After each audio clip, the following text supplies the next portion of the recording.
ఈరోజు ఈ సమస్యను గురించి నేను దేవుని ముందు మోకాళ్ళేసి కూర్చున్నప్పుడు దేవుడు నాతో మాట్లాడాడు.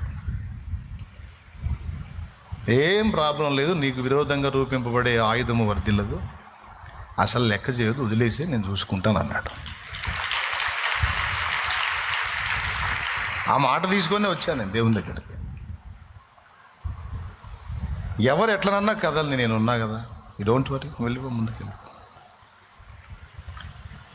ఎవరు ఆటలో వాళ్ళు ఆడతారు, ఆడని, నేను ఆడే ఆట కూడా ఉంటుంది కదా. పరిస్థితులు ఎవరి చేయి దాటినా నా చేతులను దాటిపోవు, అన్నిటినీ నేను నా చేతుల్లో పట్టి ఉంచగల సమర్థుడను. ఏం భయపడొద్దు, ఏం కలత చెందొద్దు, ఏం కృంగిపోవద్దు అంటాడు. ఎప్పుడు ఆయన డైలాగ్ అదే. లేకపోతే ఆరంభం నుంచి ఇప్పటిదాకా దాదాపు 18 సంవత్సరాల సేవా జీవితంలో 18 ఏళ్ళు ఇంత పెద్ద పరిచర్యలో ఎన్ని ఎదుర్కొని ఉంటా, నేను ఎన్ని రకాలు ఎదుర్కొని ఉంటా.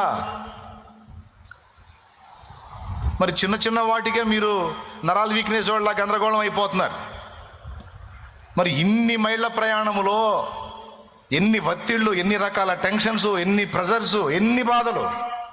ఈరోజు కూడా అన్ని వాడు తుఫాన్లాగా రేపుతాడు. వాడు తుఫాన్లాగా రేపినప్పుడు చుట్టుపక్కల నుంచి అలాగ తీసుకొచ్చినప్పుడు మరి నాకెవరున్నారు? ఎక్కడే సుడిగాలి వాడు రేపినా నాకున్న దిక్కు ఒక్కటే, నా యేసయ్య పాదాలు. పరిగెత్తుకుంటా పోయి ఆ పాదాలు పట్టుకొని కూర్చుంటాయి, ఇక ఏమైనా చేసుకొని ఇష్టమని. నాకు తెలిసింది ఏకాంత ప్రార్థన ఒక్కటే. ఆ ప్రార్థనలో వెళ్ళి ఆయన కాళ్ళు పట్టుకొని కూర్చుంటాను. నాకు తెలియదు నువ్వే కాదు కానీ కార్యాలు కానీ. నా ప్రభువు లేచి హోంకరించాడంటే అప్పుడు ఉంటుంది ఒక్కోడికి. దేవునికి స్తోత్రం. ఏ శ్రమకైనా, ఏ సైతానుకైనా, ఏ దురాత్మలకైనా, ఏ దయాలకైనా పౌరుషము గల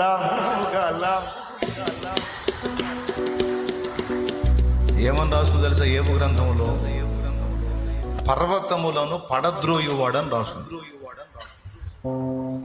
ఆయనకు సిరాకు పుడితే అంతంత పెద్ద పర్వతాన్ని కూడా అంటాడంట. అర్థమైందా? అంతే, చేతితో అన్నాడంటే తల్లి తలకిందులు అయిపోతాయి. అంత పవర్ఫుల్ ఆయన బట్టి మీసం తిప్పుతాను. ఆయన దేవునికి స్తోత్రం. నన్ను బట్టి దేవుని బట్టి నేను నమ్మిన వాని అందు అతిశయపడుతున్నాను.